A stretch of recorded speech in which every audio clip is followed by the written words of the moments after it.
fois ezala cité na Bible ezala ki na Antioche. Donc batali ba disciple ndenge babandaki ko vivre, batalaki marche na bango, batalaki ndenge nini bazokendelela. C'est alors bangonde babengaki bango ba chrétien. Ce n'est pas Dieu, mot chrétien et bimana monoko ya nzambe te, ni na monoko ya Yesu. Yesu atika ba chrétien te. C'était na Antioche, tangu batali ndenge ba disciple ya Christ babandaki kotambola, ndenge église ezalelaki nde mot chrétien pour la première fois eza cité na Actes des Apôtres. Na kati ya Bible ça veut dire que batali bato wana bamoni bango babite bato réellement bazo ressembler na Christ baza comme Christ, c'est batali marche na bango, langage na bango, forme bazo kendela nde balobi réellement ces gens ci sont de chrétiens. Il y a sentiment c'est comme la biso awana église tozo tuna mutu ozwa baptême ou papa na zwa baptême aujourd'hui lango wap église ayebite pasteur ni na baptiser yo ayebite mbula ni ozala baptiser ayebite carte ya baptême na yo ayebite ako vivre ndeni nini akosala te. Un chrétien, le seul modèle naïe c'est Jésus-Christ et la parole de Dieu. Merci beaucoup na balandi ya canal NK TV show nde na semu tozo continuer kaka na ba serviteur na biso pona collaboration sur vie chrétien pe makamni ezoleka na kati ya église pe ba pasteur bazo vivre ni entre bango na bango, ba pasteur bazo vivre ni entre pasteur na mondimi makambo eza tellement ebele lelo toyambi pasteur David Yaboz aza na pona kolobela bino oyo nyonso bosengaki na bosani kopesa yo mbote te yo tozolanda biso babi bonjour bon après-midi pe bonsoir ça dépend heure ekutameli yo pe bon dia bonne tarde bonne nuit, c'est votre servante NK na sikitete bozela boyoka oyo papa biso David abongiseli biso mokolo lelo à suivre. Oui, ndene sebino ka tozana papa na biso mais faut se présenter pour boyeba bien. Salut papa. Salut maman Nassi. Oui, bato balanda o bazana pour ça bayoka yo se présenter. Yeah, je me présente, je suis pasteur David Itadio, pasteur visionnaire, il y a grande communauté Rema Church. Et ça à Wanamabor, précisément na avenue à Olympia. Na roi ya Doge Post, donc tous ensemble. Ok, merci beaucoup. Et mon quoi se présenter papa na biso David au hasard représentant légal il y a église Rema. Na lomba on troque na première question na biso papa aux marié.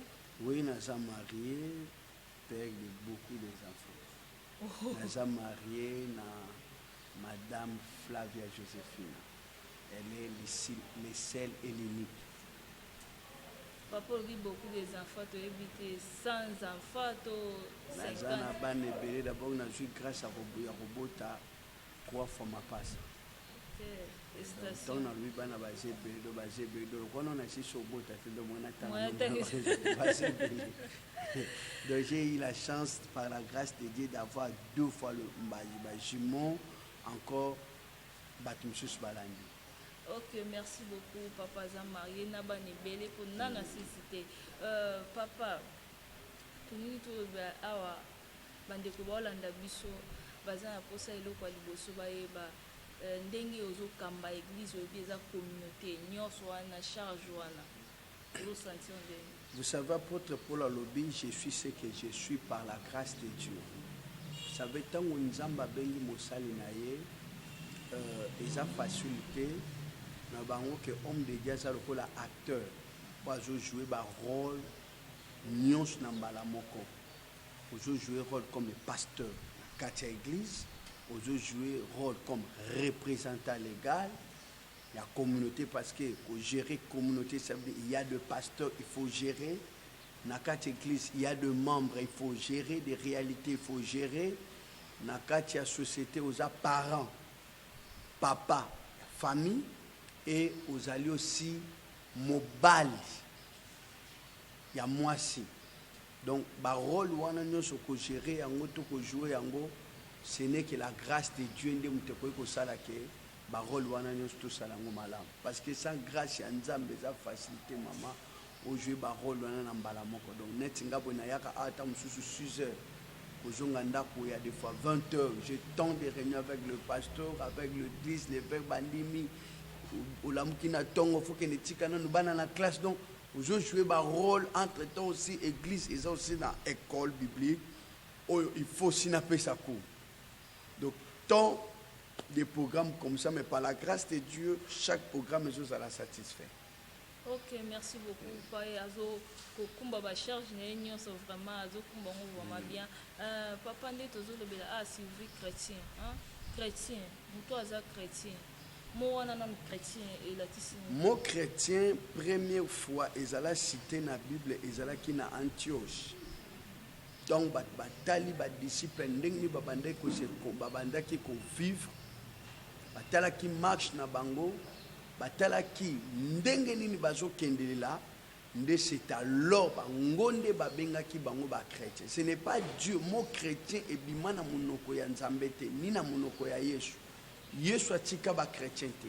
C'était na Antioche tangu batali ndenge ba disciple ya Christ babandaki kotambola ndenge église ezalelaki des mots chrétiens pour la première fois. Ils ont cité dans l'acte des apôtres, dans la Bible. Ça veut dire que batali batouana, moni bango, babite bateau réellement, bazo ressembler à Christ, baza comme Christ. Cette batali marche na bango, langage na bango, forme bazo kendela, ne balobi réellement ces gens-ci sont de chrétiens.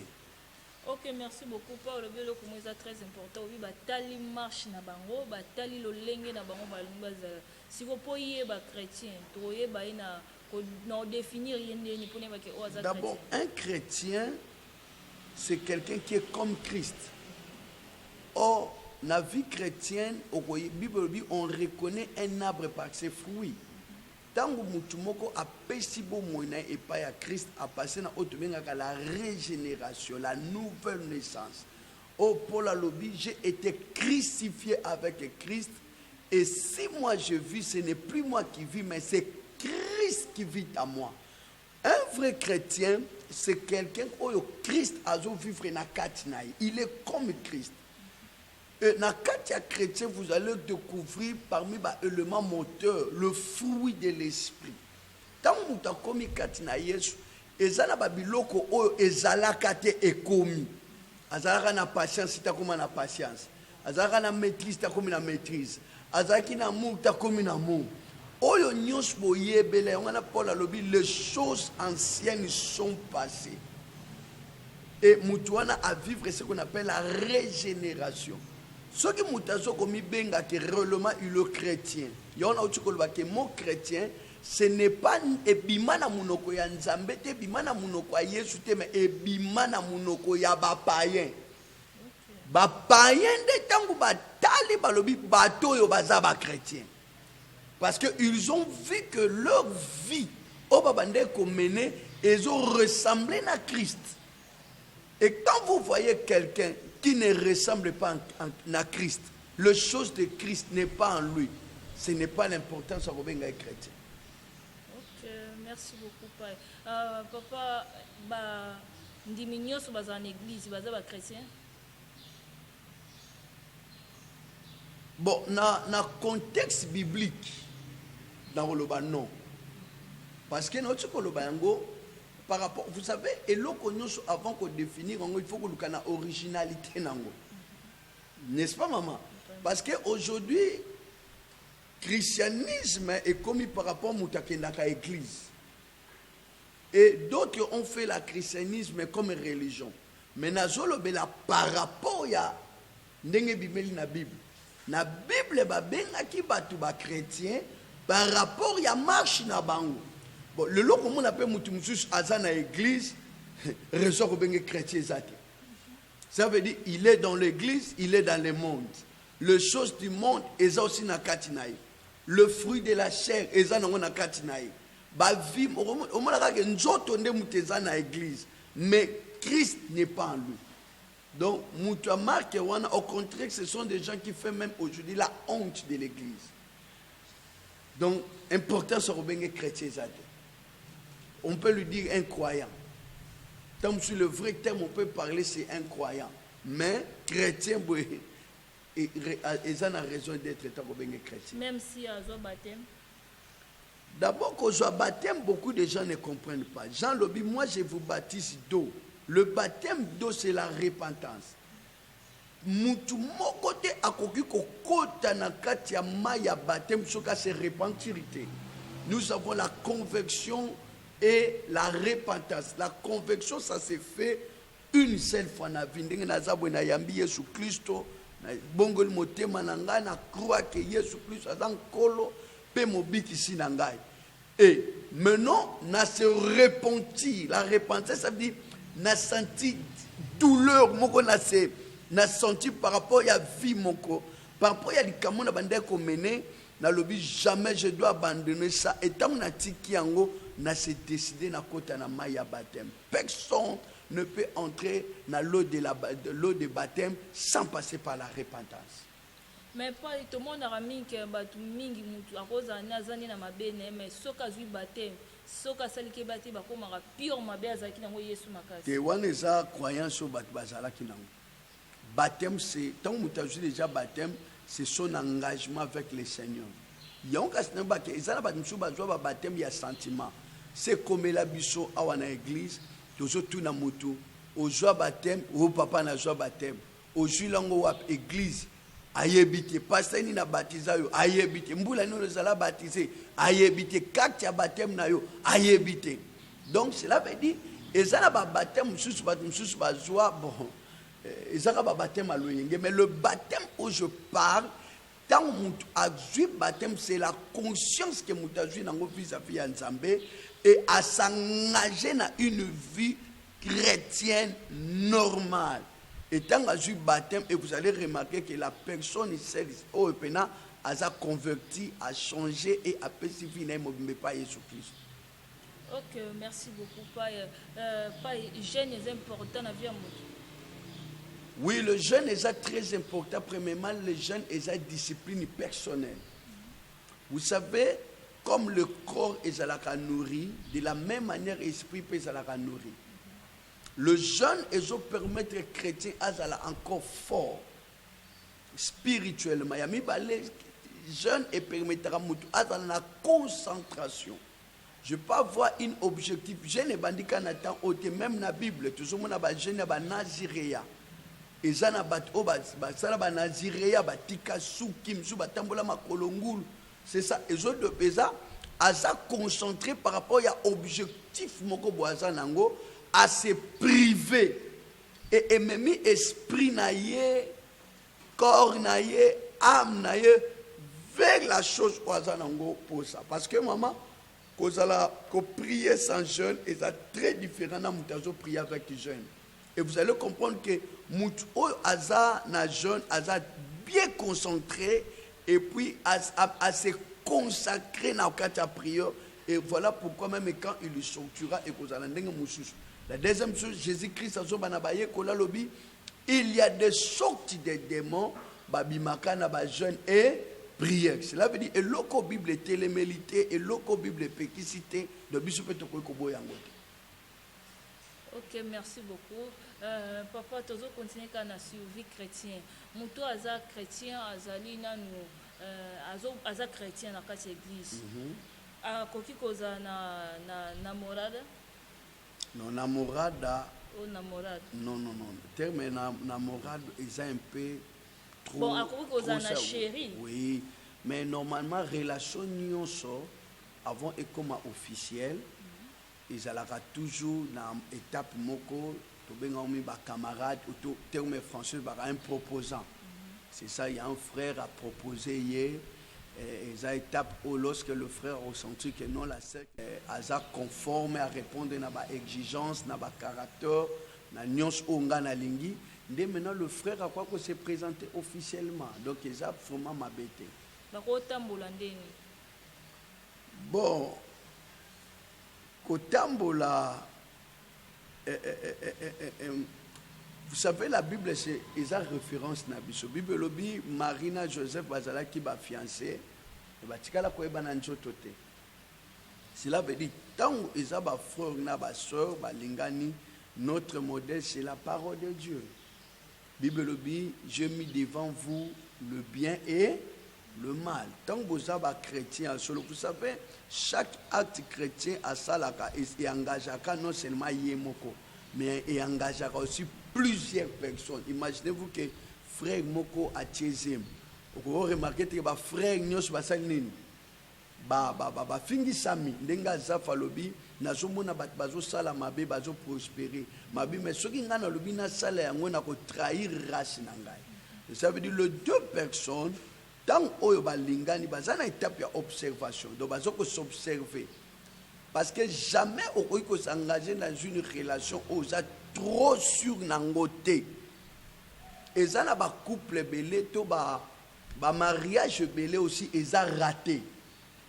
Et ça ba mariage raté pourquoi? Parce que et ça na ba couple mususu to yaka mona bazana ba problème belé. La première des choses tout na banka ba question surtout nga bo passa qui fiancé na bino ndengeni.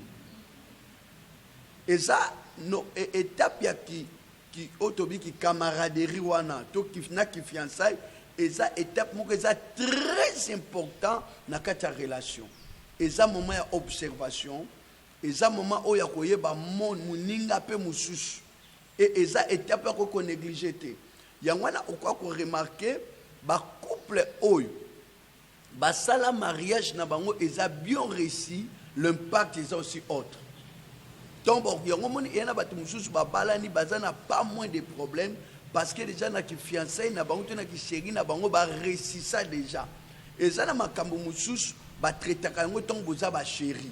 Et ça makambo mususu ba traiter kango ton boza ba fiancé, pesa makambo mususu et kenda ko traiter ton boza na mariage. Alors le danger c'est que tango oyo fallait bo traiter na ki chéri na ki fiancé beaucoup ko traiter on te beaucoup ko traiter on na kata ndako libala et comme une catastrophe. OK, merci beaucoup. Pas toujours continuer kaka na thème sur la survie chrétien.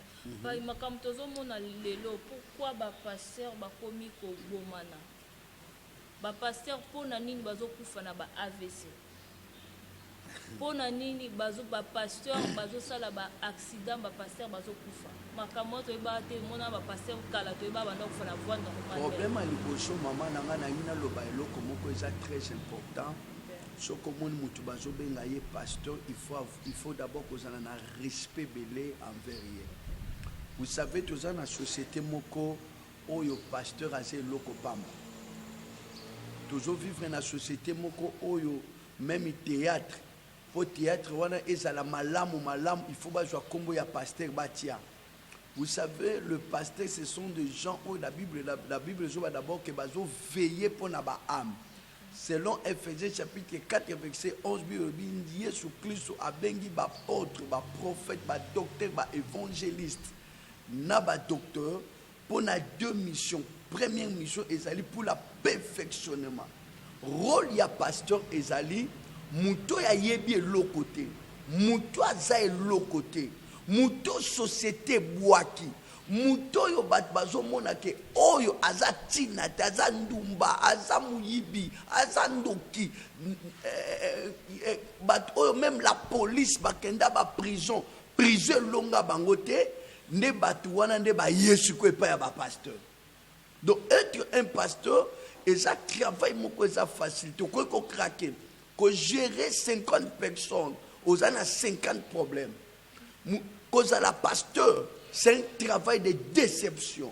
Et ça n'a combien les pasteurs qui sont déceptionnés à investir Nicolas Moutoumoko, à passer forme. Et ça n'a pas pasteur à tangisi même Moutouana. Mais Moutouana le lot, Aza Moutali Boso, Yenem Tazo Pandé Sango, Aza Moutali Boso, Tamsu Yekut, Nem Takomi, ennemi principal. Et Babyloko Ananion se passe, c'est qu'on craque. Il y a, vous savez, être un pasteur, c'est exposer ta famille. Combien les mamans passaient le lot, souffrir parce qu'à mon mobile n'a été. Tous les pasteurs se donner dans cette église dans Moussala et Nzambe, déception, insulte, humiliation. Même, donc, cela veut dire, le rôle de pasteur, c'est perfectionner. Et la deuxième chose, pour l'édification, il y a corps. Il y a Christ. Alors, tant déjà, il y a des pasteurs, à Sali Moussala Nzambe, mais ils souffrent moralement. Tous les pasteurs bien vivre en stress. Le combat de l'église. Pasteur Kazana souci bandimi ba koma boy. Et bandimi wana babalukeli pasteur. Garantsanda kwa pasteur. Église soit change il y a pasteur. Donc tant de choses, il y a beaucoup de pasteurs sont déceptionnés. Ceux qui maîtrisent les actes pas ya pasteur, pasteur ko craquer. Combien de fois Jésus a déceptionné? Combien de fois Moïse? Il y a peuple Israël, Moïse a côté Canada. Jésus-Christ est la victime. Pierre a wanganaye, Jida tekaye. Les apôtres ont traversé dans la prison. Vous savez, quand Moussalo to salaka, il y a un peu même la rabiso ba persécution. Vous savez pourquoi? Un roi Assuri a rassemblé armée Mobimba pour Élysée. Pourquoi? Parce que Élysée a révélé le plan naïe. Ce qu'a il va plan naïe, Élysée a révélé yango et mis combat na vie à Élysée. Roi ya Syrie a rassemblé toute une armée pour aider au Canada Élysée. La vie du pasteur est exposée. Bandoki bazo lukayo.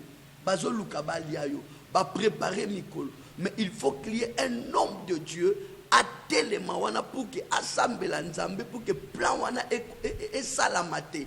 Et Moutuya marque wana a danger. L'homme de Dieu sans Nzambe a vivre. Ok. Merci beaucoup, papa. Papa, Masanga. Ils ont permis, tous en masanga belé, tous en 20, tous en masanga kaya milangi, tous en whisky. Wapi otoko mela, wapi otoko mela te. Na bozala hypocrite pour nga na mela rangote. Ok. Na bozala hypocrite na roloba boy. Ils ont vexé mon côté na Bible pekisi masanga. Sauf que pour un sacrificateur pendant qu'il y a un exercice. Il a fonctionné à coquille comme la vie notée. D'ailleurs, ils ont vexé belé dans la Bible où ils ont appuyé vino que le vin réjouit le cœur du roi, tout ça. Jésus-Christ n'a fait à Cana, il m'a qui vin.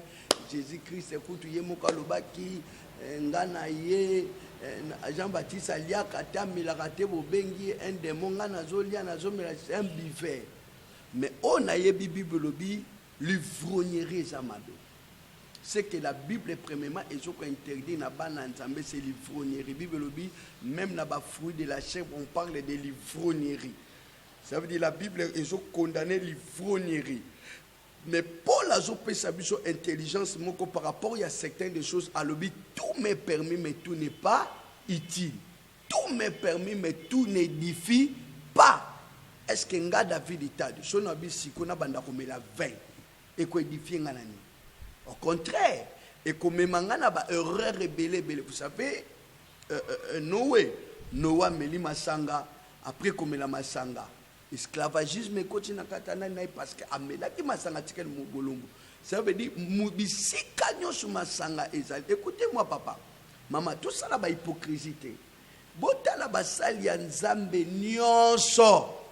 O basala ki sambla ya ba il faut ko mela ka biloko wana, il faut ko zaka pemela batamo kidi. O il faut ko sala ka bo, il faut ko zongisa ka bo, il faut ko baluka bo. Résultat na bango sawa. Moi na nzambe serviteur de Dieu aza sacré. Lokolo naza sacré. Na minute nde naza boye ko kutanga na zo mela 20. D'abord par rapport à société na biso dignité na ngekoyi. Pasteur wana za beba biso na ngolo to bakase a beba muta vin. Donc valeur dignité na yo ekoyi local boso. Yami balé ngana zomela masa mena ko sala buzoba na miso bana loko les a permis apôtre Paul a na Timothée un peu de vin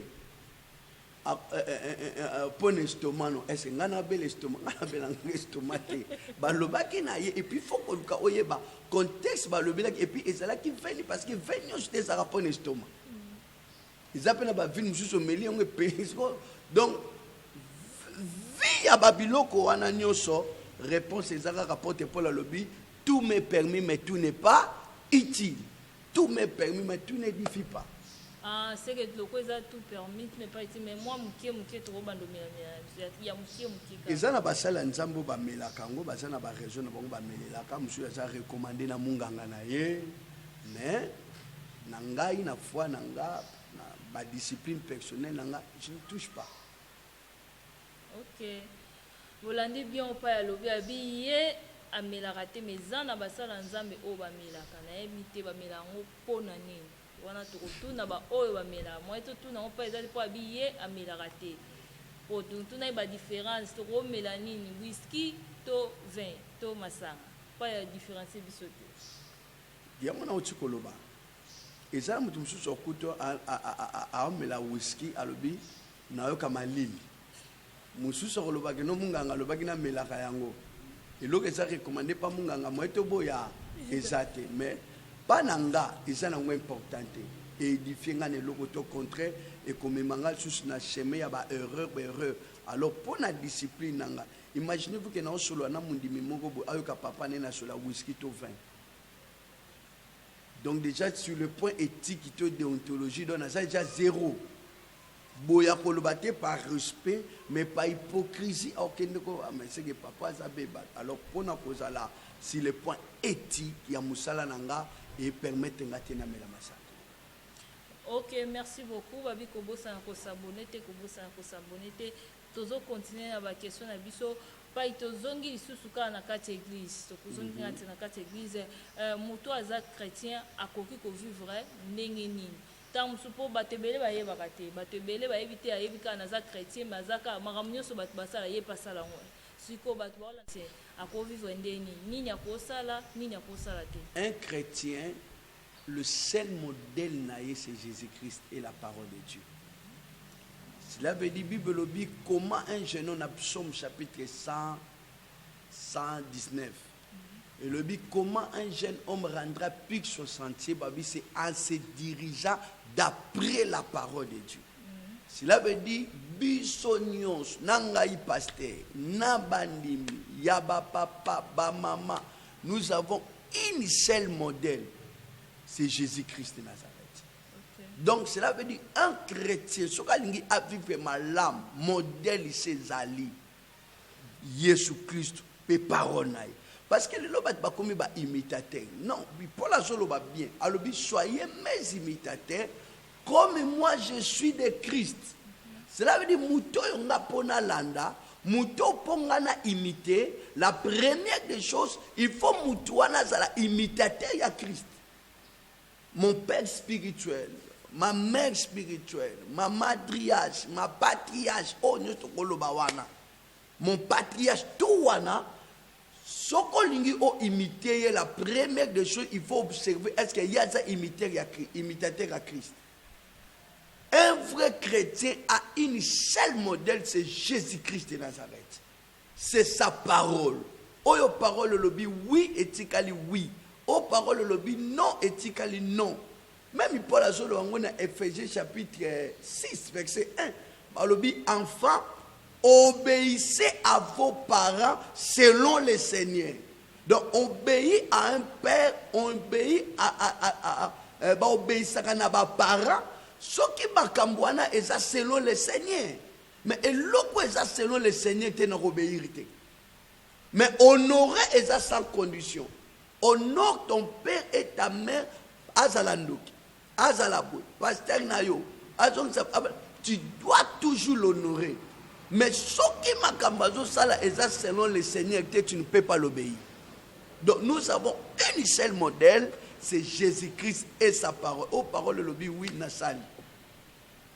Oh, parole est boy na salate. Oui, merci beaucoup. Papa, toujours Nzambe to Jésus.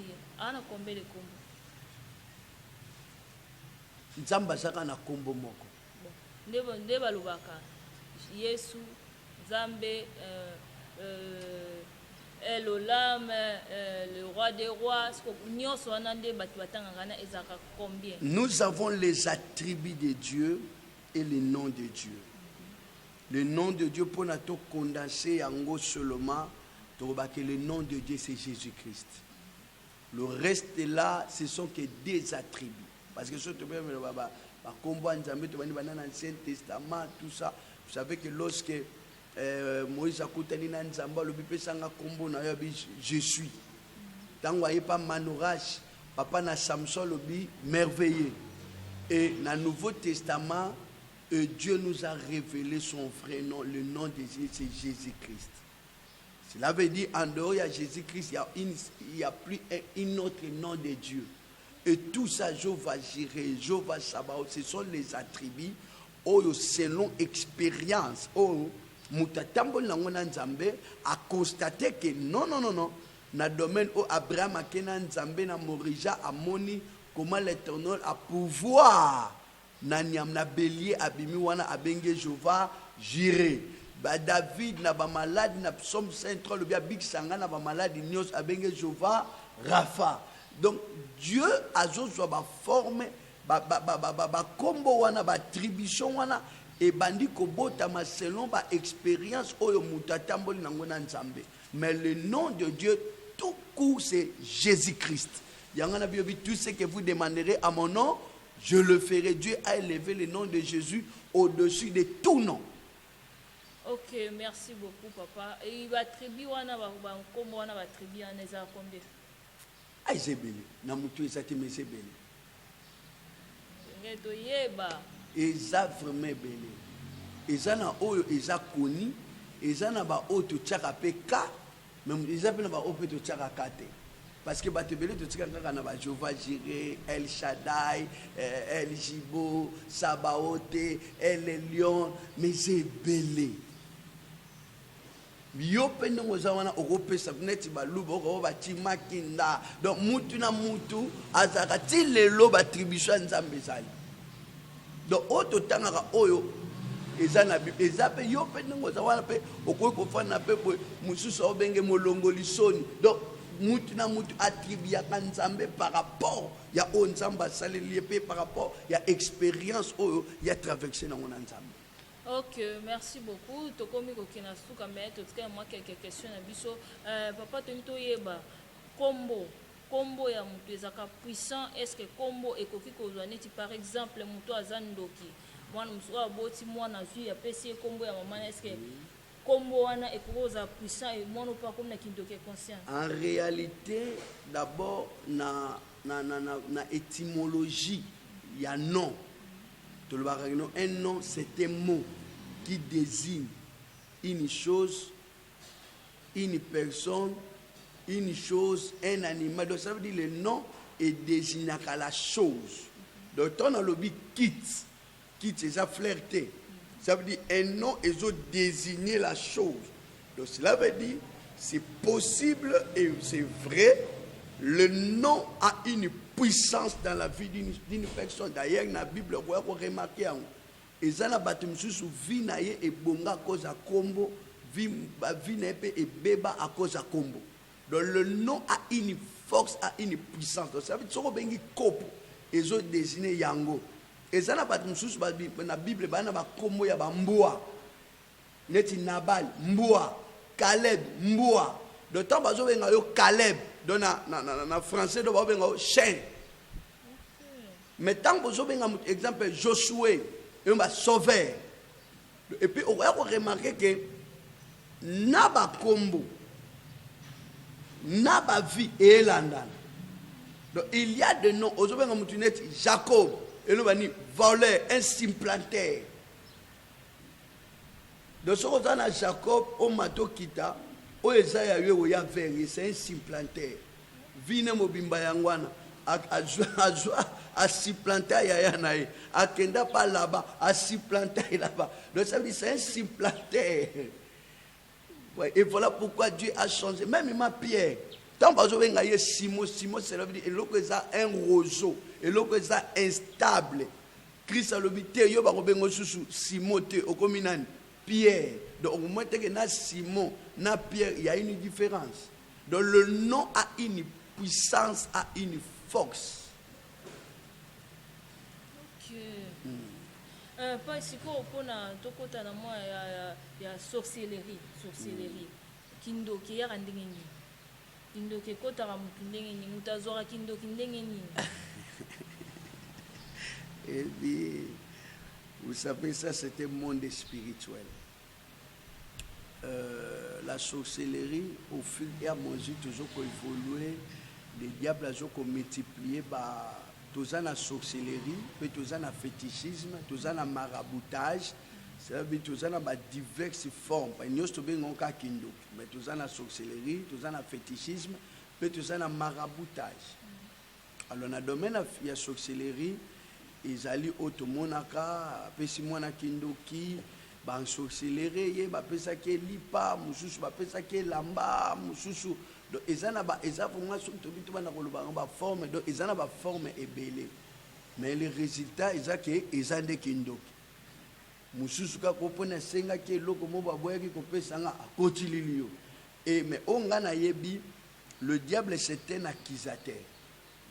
Le diable, il nous cherche toujours des choses, toujours des problèmes pour nous accuser. Donc, à chaque fois, le diable a effort, au sala likambo moko bo oya côté le mapo a accuser. Donc, la sorcellerie a plusieurs formes, a plusieurs manières. Donc, si tu es barré, tu as pesa ki ngani lipa, pesa mutu mikata, pesa ki mais le lo nazo ba vérité qui ndoke comme na ba domaine ebele. Ok, merci beaucoup, papa, merci beaucoup. Papa, Bikindo, qui comme dans le domaine, ebele makasi donc mutu faut la prudence na nyonso po kindo ke comme na ba domaine ebele to komi ko chiter na biso na to ko na suka ya émission na biso mais to su sabote to tika na eloko moko photo tu na papa papa na mutu aza chrétien azana combien des heures bah tu veux bien prier sans cesse mais bah heure ni est important et c'est mutu aza chrétien pour abonder là en tout cas Bible peut s'y avoir ensemble là. Et loco Bible l'obité, vous savez, c'est ce qui détruit l'Église d'aujourd'hui par rapport à la fausse enseignement. Il faut faire très, il faut faire très prudent avec des prédicateurs éloquents. Les prédicateurs éloquents, ce sont des prédicateurs azotés à faire persuader, mais il est dans la fausseté. Ils ont enseigné la prière, les positions de la prière, les formes de la prière. Non. Vous savez ce que moi je sais, Bible le dit, si vous avez de la foi, vous direz à cette montagne, tout ce que vous demanderez en priant, le seul prière où ils ont la force, où ils ont l'efficacité, où ils ont la foi. Bible le dit, si vous avez de la foi. Vous savez que la Bible dit que Jésus-Christ a qui tongo nyos pendant que ça fait et bande ko sala noir azokenda zokende chambre mais sur hôtel ba yekoli biobi bango bande ko ezana air moko te o Bible zo la ba yeko bande ko na pas Bible bi na 9e air ezala qui air ya prière bazoke donc ça veut dire comment la Bible zo peut s'abiso te que moi na nzambe pas chambre la musuka ka faut 0 heure mususu faut 3 heures mususu faut 6 heures te mususu babité soko lingo sambela nzamba yo kayo il faut tala kabisika moye bimaka non ça sont des faussetés aujourd'hui la prière d'ailleurs Bible le dit bien que soko bongo sambela yebimina monoko a Jésus babi un côté na chambre na yo Jésus Christ azo ba kuti que soko za na gêne parfumé kuti longi na yo donc ndenge mama na ngala tibwe ndenge na la tibwe na nga pe na gêne ba pe ba yebina bango ngol ba kaka tout ce que dans les choses de Dieu, je fonctionne la foi. Je peux ici parce que j'ai la confiance que Moutaza Nango n'a nzambe pe na malobanaye. Donc cela veut dire que non nombre de prières parce que ça n'a pas tout mususu ba na capacité de prier journée mobile. So quoi kangi musazo sambela wana za grâce na. Ils appellent ba mususu sambela ka 2 heures du temps. Ngana moni ba mususu zo beta 7 jours à sec. Ils a grâce, il y a pas de mususu ye ana grâce wanate ngana mona mutu azana église monene batu ple makoka ko genete mais na moni mutu moko ba beta kapena ba jeune c'est que l'église a monene donc Paul a lobby je suis ce que je suis par la grâce de Dieu ezana mutu moko te na biso nyo zakoloba azana makasi na ye ezate de son appel sur formule ya prière na kosio tout c'est la foi tout ce que vous tout ce qui s'approche à Dieu croit que Dieu existe c'est ça la foi tant que vous s'approchez il faut yo bandana nous kondima prière sans la foi et ça n'a pas prière et ça n'exauce pas. Ok, merci beaucoup.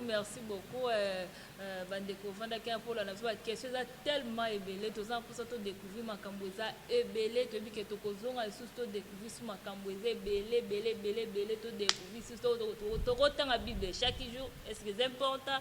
Donc ma cambouza qu'on découvrir est tellement ébélée, mais pour aller l'autre qui a vraiment na bosanité ko pesa oli sous mbote to zaki wana pour na kolanda biso nzambe apambola yo nzambe pe ya papa biso David apambola to zaki wana pour na kolanda biso na pesi ya ba bébé na mbote blessing souria na pesi ni ba mbote ya trop pe église Bethel mobimba pe batu nyoso o balingaka enka na olinga enka te na olinga e ya pesi okambote na linga tellement ya trop mais tozotika malobe papa na biso apesa biso ba coordonnées na ye apesa biso soki ya mbaka batu mikolo nini o azana posa luka papa ko luka e ndenge nini. Merci beaucoup. Biso toza vraiment mikolo nyonso awa na kati église parce que biso toza ba esclave ya Yesu Christ toza wana pona koyamba bana nzambe ko résoudre ba situation nyonso oyo ils ont se préoccupé na bana nzambe nyonso donc cela veut dire que chaque jour programme na biso culte ezali chaque mardi chaque jeudi et chaque dimanche déjà à partir de dimanche oyo toujours banda marathon na biso de prière thème nango ezali le fils de l'homme est à Paris pour détruire les œuvres du diable de Toroza nango tozana 2 semaines na semaine tozali à partir il y a 15h à 18h, puis dimanche tout ça à partir il y a 8h45 à 12h30. Donc toujours pour inviter bana nzambe nyonso partout au bazar na biso awa na ville ya Luanda, puis ba o bangi ba contacter biso na WhatsApp tout ça na